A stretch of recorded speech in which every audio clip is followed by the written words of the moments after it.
Assalamualaikum warahmatullahi wabarakatuh. Selamat sore teman-teman. Perkenalkan, nama saya Lukman Arif, mahasiswa Prodi Ilmu Komunikasi Untak Surabaya. Di sini saya akan menjelaskan dan mempresentasikan terkait apa itu populasi dan sampling. Langsung saja saya akan jelaskan dan bahas apa itu populasi. Populasi adalah jumlah keseluruhan dari satu satuan atau individu-individu yang karakteristiknya hendak diteliti, dan satu satuan tersebut dinamakan unit analisis dan dapat berupa orang-orang, institusi-institusi, benda-benda, dan lain-lain. Totalitas semua nilai yang mungkin hasil menghitung ataupun pengukuran dari kuantitatif ataupun kualitatif daripada karakteristik tertentu mengenai sebuah objek yang lengkap dan jelas yang ingin dipelajari sifat-sifatnya. Lalu apa itu sampel? Dan apa hubungannya dengan populasi? Sampel atau contoh adalah sebagian dari populasi yang karakteristiknya hendak dineliti juga.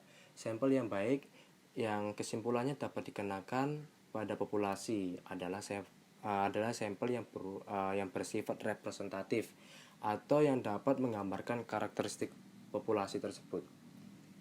Seperti contoh teknik sampling, menilai keaktifan masyarakat di sebuah kecamatan. Kita sebut kecamatan itu Tambak Sari yang mempunyai 10 RW.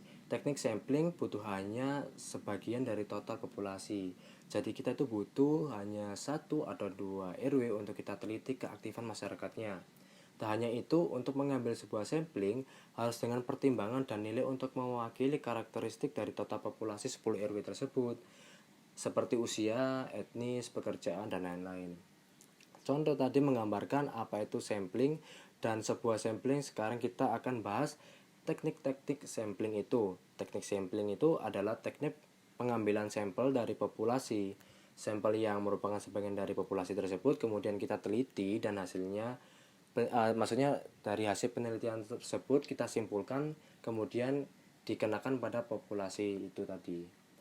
Lalu sampling ini mempunyai manfaat. Manfaat sampling itu pertama menghemat biaya penelitian, terus menghemat waktu untuk penelitian dan menghasilkan data lebih akurat juga. Kita nggak capek-capek untuk kayak meneliti satu-satu per individu atau per orang-orang itu. Jadi kita hanya butuh sampel untuk meneliti sebegitu banyak data. Jadi memperluas ruang lingkup penelitian juga. Tetapi syarat-syarat teknik sampling itu ada syaratnya. Jadi teknik sampling itu boleh dilakukan bila populasi bersifat homogen atau memiliki karakteristik yang sama atau setidak-tidaknya itu hampir sama gitu. Misalnya kayak orang manusia ya harus disamakan dengan manusia juga gitu. Bila keadaan populasi bersifat heterogen, sampel yang dihasilkan dapat bersifat tidak representatif atau dihasilkan dapat menggambarkan tidak dapat menggambarkan karakteristik populasi tersebut, misalnya kayak manusia dan hewan. Jadi total atau karakter populasi itu nggak akan sama karena berbeda jauh manusia dan hewan itu tadi. Sampling memiliki jenis-jenis sampling. Apa aja itu? Pertama, random sampling, yang kedua non-random sampling. Random sampling itu teknik sampling probabilitas atau random sampling merupakan teknik sampling yang dilakukan dengan memberikan peluang atau kesempatan kepada seluruh anggota populasi untuk menjadi sampel. Dengan demikian, sampel untuk maksudnya yang untuk menjadi sampel itu merupakan sampel yang representatif juga. Teknik sampling semacam ini dilakukan dengan cara-cara sebagai berikut. Jadi untuk seperti yang pertama itu proportive sample atau judgmental sampling. Penarikan sampel secara proporsif merupakan cara penarikan sampel yang dilakukan memilih subjek berdasarkan kriteria spesifik yang ditetapkan peneliti berdasarkan ciri atau sifat populasi yang sudah diketahui sebelumnya. Pelaksanaan pengambilan sampel menggunakan teknik ini. Mula-mula teknik peneliti harus mengidentifikasi sebuah karakteristik populasi maupun dengan cara lain dalam mempelajari berbagai hal atau hubungan dengan populasi. Setelah itu barulah peneliti menetapkan berdasarkan pertimbangannya sebagai anggota populasi menjadi sampel penelitian. Jadi teknik pengambilan sampel dengan proporsi sampling itu berdasarkan pada pertimbangan pribadi. Jadi kalau kita mau menentukan sampling itu dari pribadi peneliti itu sendiri, jadi perspektifnya peneliti itu sendiri. Sekarang untuk snowball sampling. Kenapa dikatakan snowball? Karena snowball itu bola salju ya, yang menggelinding itu semakin besar. Itu yang dimaksudkan snowball sampling. Itu proses pengambilan sampel dengan cara sambung menyambung. Jadi yang dimaksudkan sambung menyambung itu misalnya saya akan meneliti sebuah daerah gitu ya, dan saya ini orang baru dan tidak mengenal siapa-siapa, itu bisa menggunakan snowball sampling ini tadi. Seperti saya akan menuju yang pertama ke RT-nya dulu, misalnya ke RT itu mendapatkan sebuah informasi, dan misalnya ada kelanjutan informasi tambahan dari RT tersebut. Misalnya coba mencari informasi ke bendahara misalnya. Jadi berkelanjutan yang dimaksudkan seperti ini. Jadi dari narasumber pertama itu akan memberi informasi tambahan untuk menuju ke narasumber selanjutnya. Seperti itu yang dimaksudkan sambung menyambung informasi. Penarikan sampel pada pola ini dilakukan dengan menentukan sampel pertama.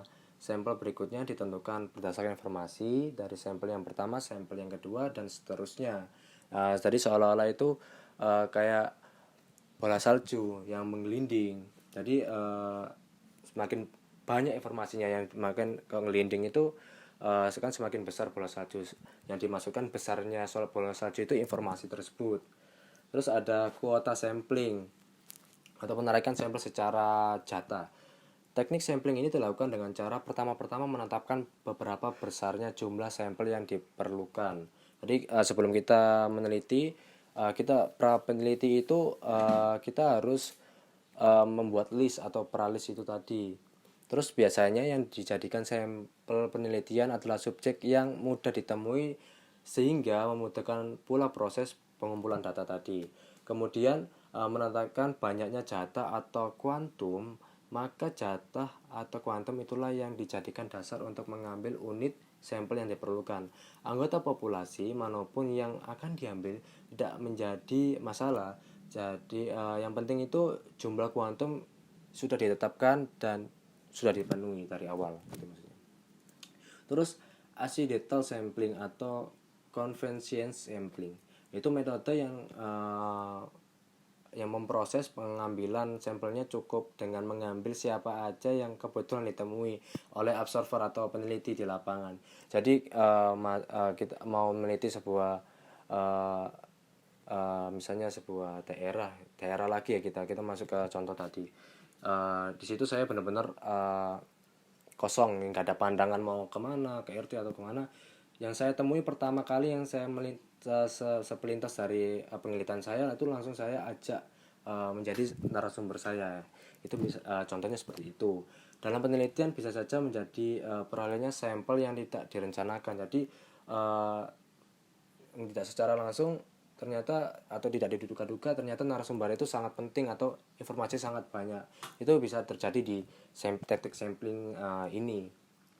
Jadi yaitu unit ini itu subjeknya tidak tersedia bagi peneliti. Jadi pengumpulannya data bisa dilakukan bebas seperti itu. Apakah sampling itu mempunyai ukuran atau batasan tersendiri? Ya, sampling itu mempunyai sebuah ukuran atau disebut dengan sample size atau ukuran sampel. Ukuran sampel mempunyai dua metode, yaitu kuantitatif atau kualitatif. Yaitu yang pertama itu tergantung pertimbangan representatif itu tadi. Adanya sumber-sumber yang dapat digunakan untuk menentukan batas maksimal dan besarnya sampel itu tadi. Yang kedua, pertimbangan analisis. Kebutuhan rencana analisis yang menentukan batas minimal besarnya sampel tadi itu. Jadi ada ukuran sampel.